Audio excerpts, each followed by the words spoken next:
Welcome to Priya Mishra Hindi shorthand channel. चलिए dictation start करते हैं। 1 2 3।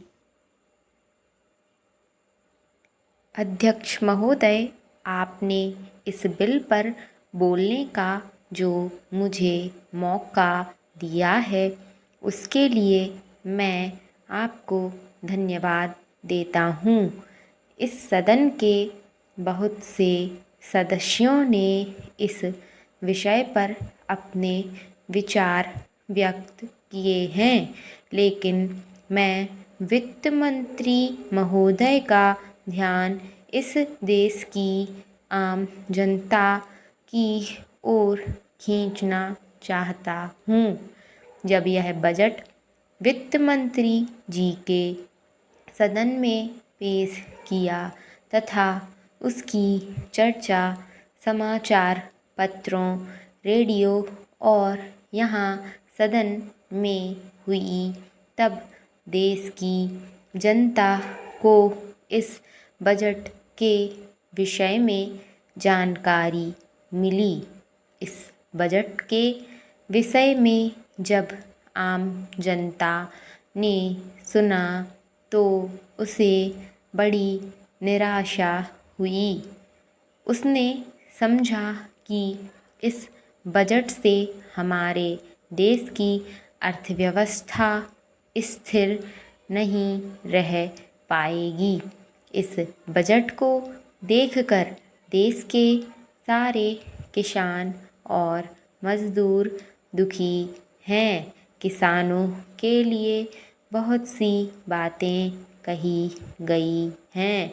इस बजट में कहा गया है कि किसानों को बहुत सी सुविधाएं प्रदान की गई हैं, लेकिन वास्तव में किसानों के लिए क्या किया गया है यह मेरी समझ में नहीं आ रहा है।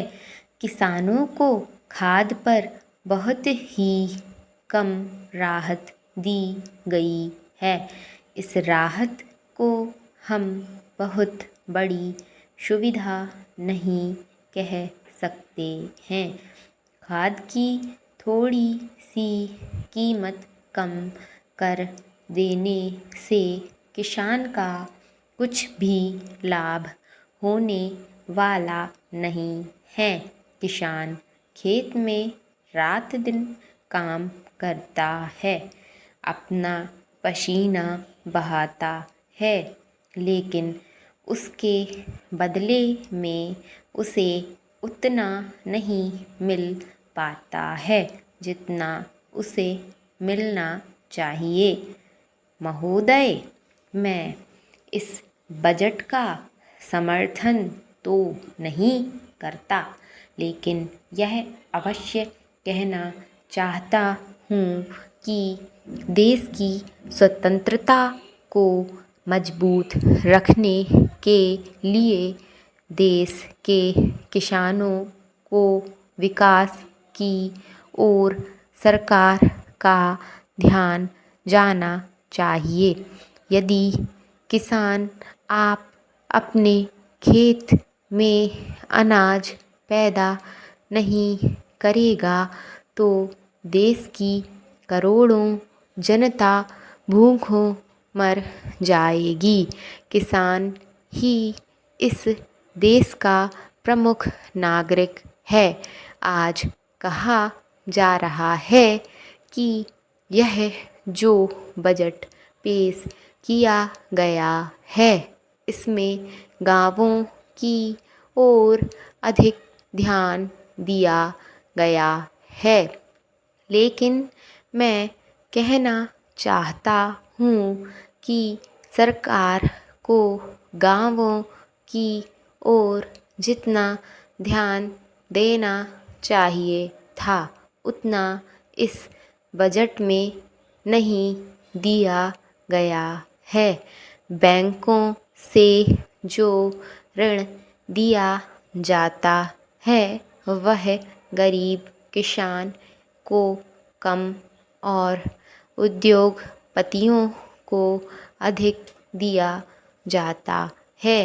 यदि बैंक किसानों को ऋण देते भी हैं तो उस पर बहुत अधिक ब्याज लिया जाता है। मेरा सदन से निवेदन है कि इस विषय पर विस्तार पूर्वक चर्चा की जाए।